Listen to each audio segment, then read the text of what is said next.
This is Top Story with Evans Mensah.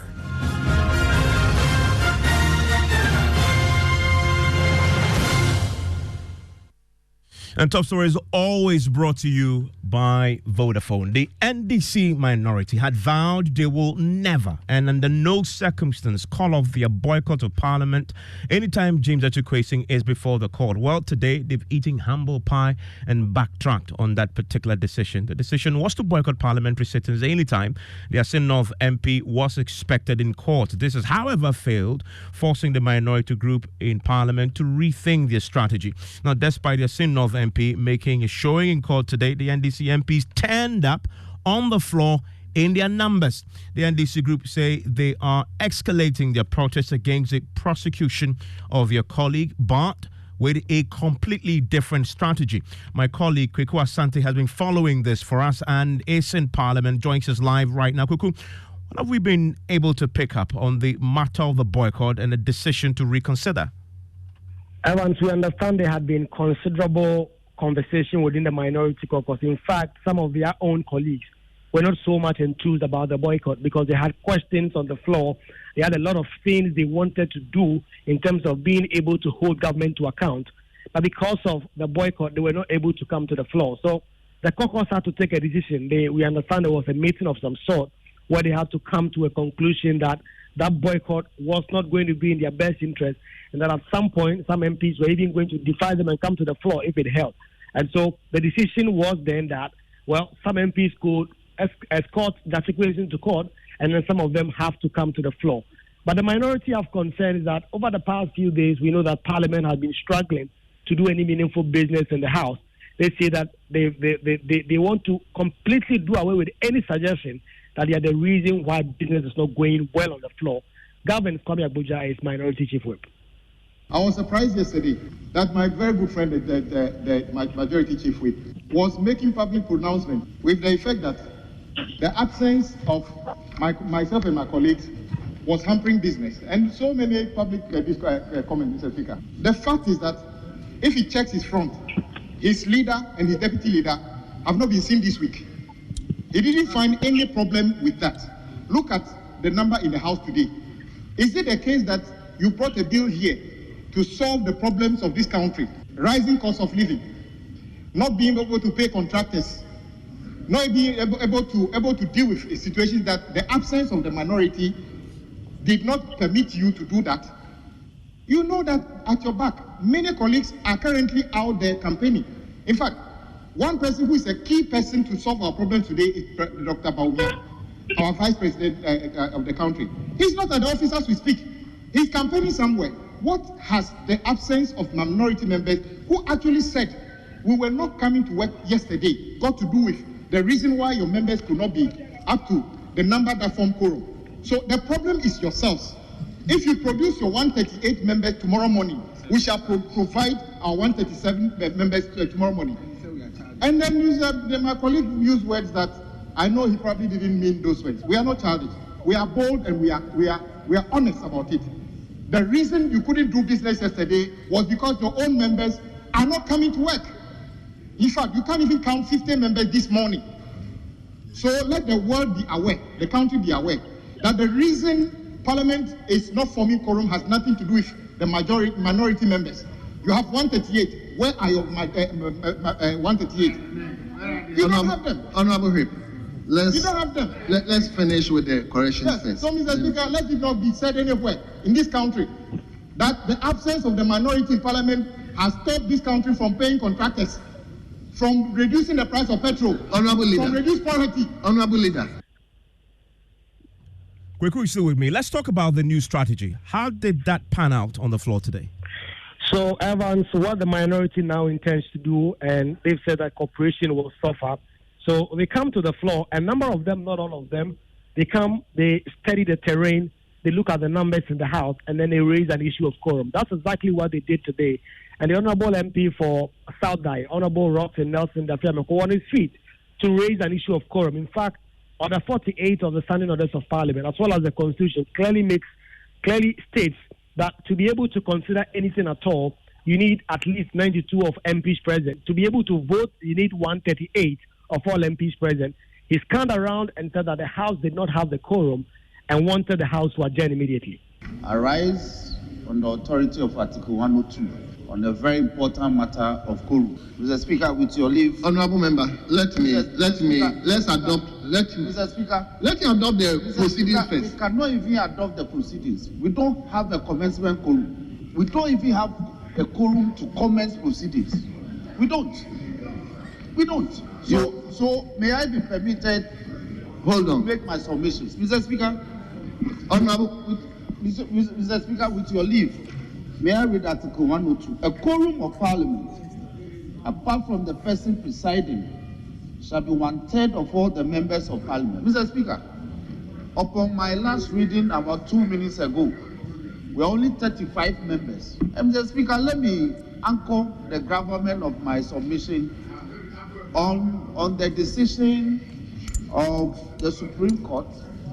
Mr. Speaker, in the case of Justice Abdullahi as Attorney General. Mr. Speaker, for purposes of determination of this matter, the first issue that confronted the Supreme Court for determination, Mr. Speaker, was the issue of quorum.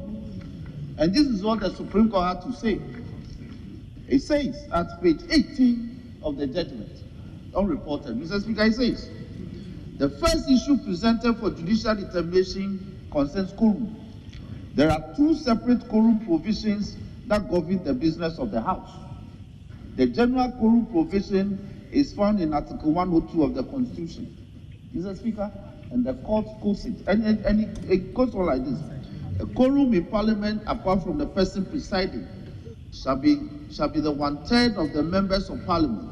In other words, the House to commence and proceed with ordinary business of the day, there must be in attendance at least 1/3 of the members of Parliament, apart from the person presiding. Mr. Speaker, that is the commencement quorum. Commencement quorum, you need 92. And Kweku, did you count the numbers on the floor today, and did it meet the quorum? It did not. In fact, at various parts of the sitting today, there were not more than 60. At the time that Assin North was making the point, there were little less than 40 MPs on both sides on the floor. And because of this, the majority side could not oppose this position that Assin North had taken. The majority chief, however, got on his feet and said that his colleagues must be patriotic because, as we know, normally in Parliament, there's no quorum, but they go ahead and do business. But this time around, he was concerned that the minority leadership and their members were raising the issues of quorum. He asked them to be patriotic and allow MPs to consider key government business. In this House floor, we always defer to you, your directives, and I respect you a lot.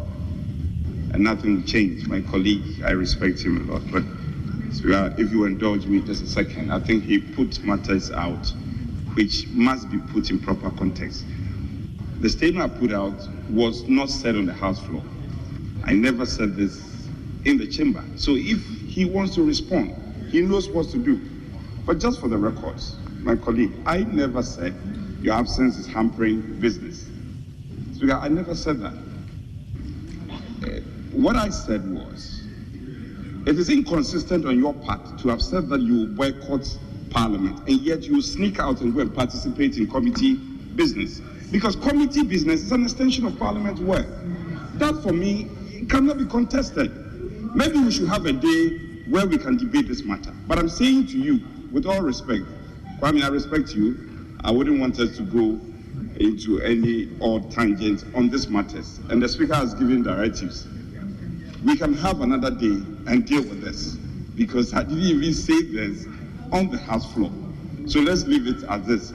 We can agree to disagree, and then we can agree to have a day where we can discuss this matter. And Kweku, before we come to this patriotic question, I mean, the Constitution is very clear on the subject of quorum. Did the House proceed even when it was clear that it didn't have the quorum? Yes, they did proceed for a few minutes because the standing orders prescribe how the matters of quorum must be dealt with. So what they did was to ring the bell in the precincts of Parliament so that all MPs who are around, if they could come in within the next 10 minutes at the time the requests were made, then the issue of quorum would have been moot. But because the bell rang for more than 10 minutes and the House still could not get a quorum, they had to adjourn. In between that 10 minutes, they did deal with a few business. In fact, it was more than 10 minutes. The speaker said to his time, it wasn't yet 10 minutes, but it had gone beyond 25 minutes at the time. But at some point, the deputy speaker knew he was handicapped and could not do anything, and so he had to adjourn the proceedings for the day. It was then that the minority held a news conference outside the chamber of the House, where the leader himself, Dr. Kesela, addressed and raised specifically the issue of patriotism that the majority leadership had raised. He said that, well, they are patriotic, but their colleagues must also show the way in terms of doing this. It was also then that he actually divulged the bigger strategy that he had taken. He says he won't go into so much of the details, but that cooperation on both sides was really going to suffer. First, let's state for the record that the MPP has 137 elected members of parliament, plus one independent candidate. This means that they don't actually need the NDC to form quorum and to start business. The Constitution in Article 102 is clear that you cannot commence the sitting of parliament unless you have one-third. One-third of 275 is 91.6. And since we don't have 0.6 of a human being, it is 92. So therefore, until you have 92 members of parliament, you cannot even pray. So in fact, the prayers we held today must be deleted. It is unconstitutional. You can't adopt the votes and proceedings. So clearly, our position is simple. The MPP should not expect the NDC to do government business for them, whilst they sit in the comfort of their homes, draw on salaries, and then go to constituencies, use government vehicles and government fuel and campaign. We won't do that. So we urge them that in as much as they are persecuting our members, they should withdraw from the field and come and do business here. Since they have escalated the persecution of our colleague Honorable Kwesi, they should not expect cooperation from us. That is simple. We will not announce the strategy going forward. But all what we can assure you is that all options are on the table on a daily basis, and they should not expect cooperation from us. I won't go into the details, but let them be assured that amid persecution, cooperation will suffer. Nothing more, nothing less. And that is the position of the NDC minority. We are not going to compromise on that. They should come to the floor and do their business. And let Ghanaians be aware that MPP do not have the moral right to talk about patriotism.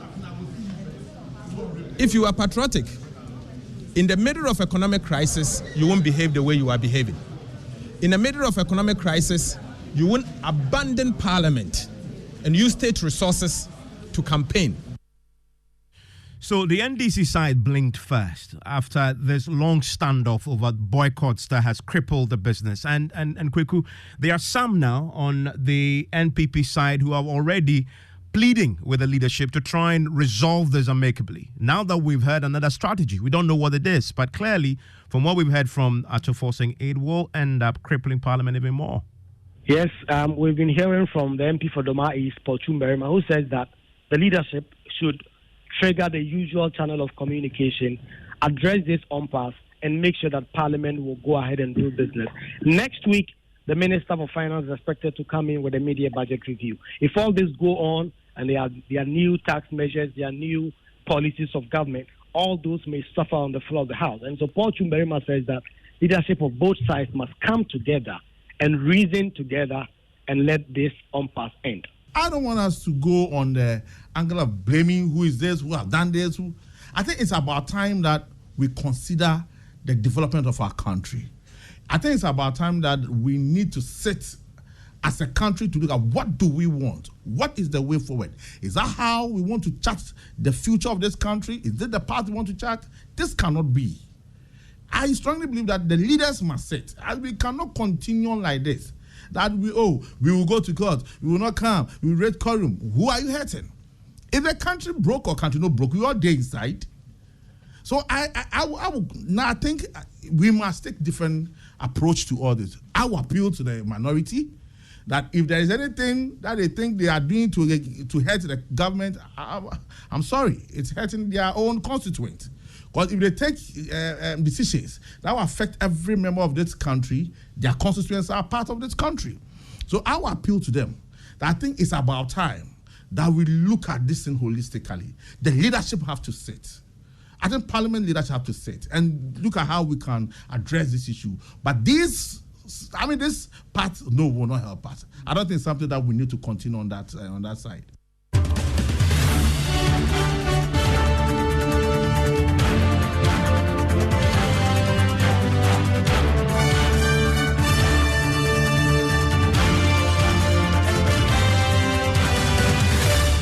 Roxanne Nelson Dafiamekbo is NDC MP for South Dai, joins us on the line right now. Also joining us for a conversation on the back of what had just happened. He's called for this already and asked for some dialogue.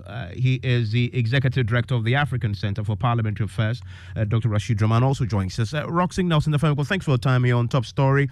First, you agree with the decision to call off the boycott? Thank you very much. Good evening to your listeners. Yes, calling off the boycott is also part of the strategy. As a political party and as a minority group, we review our strategies from time to time to weigh the political capital and benefits that we derive from employing it. So if after review, leadership is of the opinion that we review the strategy in terms of boycott. We all buy into it, and you heard my leader. We will not reveal going forward the strategies that we'll deploy from next week or from tomorrow. But you lost the initiative because you were so firm when everybody else was telling you this is not sustainable. You insisted it is. Now you've eaten humble pie. You've backtracked. No. Evans, what was the effect of the total boycott from the floor? We have reviewed it, and we think that we can be more effective even if we deploy a few people on the floor to raise procedural matters. And that's how, for instance, we did today. So it's not about boycotting for the sake of boycotting, but you are boycotting for a certain effect. So it's not about eating a humble pie. It's about reviewing the strategy going forward as a political group. And that's exactly what we've done. Do you accept, though? Do you accept, though, that the boycott was a bad strategy in hindsight? At all. It wasn't. It had an effect. Didn't you hear the majority leader say that you have to engage with the minority group last week, and that the boycott from our side was not conveying the good optics for the image of Parliament and for government business? Because in our absence, they were suffering. And today, we couldn't do any business because we simply didn't have the quorum. So imagine that we had boycotted and quorum, because quorum is a matter of fact. It has to be raised. If quorum were not raised, we were about 16 in the chamber. So 16 minus 35, you would have gotten about 19 of them supposedly conducting government business, in clear breach of the Supreme Court pronouncement in Abdullah versus Attorney General. So strategy, boycott, yes. But strategy with reviewing the stance of boycott and deploying a few men on the floor to do more effective procedural parliamentary work, more effective, that's so big. Should I assume then that when you rose today to raise the issue of quorum, it was part of the strategy? Yes, of course. It's a procedural matter, it's a legal matter. But my leadership, I had to inform my leadership that this is what I think I have to do. And I think that in the matter of, as a matter of law and as a matter of parliamentary procedure, they will have to buy into my decision to raise the issue of quorum. And they bought into it. And you saw that we couldn't proceed because we didn't have the requisite numbers. And I was heckling with Order 48 of our standing orders. What happened today ought not to proceed under Order 48. What happened today is purely an Article 102 matter, giving further enhancement in the decision of Abdullah versus the AG. It is purely about commencement. You don't have the courage to even commence proceeding. Yeah. Order 48 won't kick in. Order 48 will kick in when, in the course of proceedings, the numbers dwindle on the floor and the decision ought to be taken. Even when you raised it from what my reporter recounts, the business went on for at least 10 more minutes while they rang the bell for people to come in. Yes, because they were of the mistaken belief that Order 48 would have saved the situation. But Order 48, the procedure under Order 48, where they had to go and ring the bell and wait for members to move in from their offices, and when they are located within the presence of Parliament to show up the numbers, they thought it would save them. It didn't save the day. So business couldn't be done. I mean, Dr. Rashid Draman, you were among the first to say that this was not sustainable. Tonight, they've called it off, but now we're hearing of a different strategy. Hello, Dr. Draman. Yes, Ivan. Yes, you were among the first to suggest that the strategy was not sustainable. Now they've called it off, but there's a new strategy that we've just heard about. But I'll come and do the oil change. Evans, I think I'm very happy to hear that the strategy is being revised. And for me, I think what I would say to the NDC that the opposition would go by from election. They have. Oh, goodness. Apologies for that bad connection. Let me quickly bring in Roxy Nelson there from Ekpe again whilst we try and fix that connection to Dr. Rashid Draman. Roxy, let's return to the original reason why you announced the boycott, to support James Atukwesing and two others, Atuforcing himself included. So what happens now on days when they are before the court? On days when they are before the court, we'll look at our options and deploy numbers as to some political effect. So what you're suggesting that some will still go and support him, others will remain in the house? We'll deploy adequate numbers for political effect. For political effect, what does that mean? We'll deploy adequate numbers for some political effect. As far as parliamentary business is concerned, will that have implications? Yes, because Evans, you cannot expect the minority group in parliament to support a very lazy government. This government has become so lazy, even though they have the requisite numbers of 138 doing business in the floor of parliament, they cannot commandeer those numbers at any time. See, when parliamentary business is in session. And that's a bother for me. So if you cannot put your house in order, how do you expect the minority to assist you to conduct government business? So the government itself is so lazy in handling its own business in the house. And yes, they want to blame the minority for exhibiting that level of laziness towards matters of state. If they become more serious to government business, we'll perhaps assist them in the circumstances. But my leadership has already made the point very clear that once they persist in persecuting us, which has been escalated in the sense that the day-to-day hearing of our colleague, Honorable Atukwesing, will continue, cooperation will suffer. And Dr. Rashid Draman is back with us. Doc, apologies for the bad connection earlier. You were happy, I believe I heard you suggest there, that at least they've revised the strategy because this is not over by any stretch of the imagination.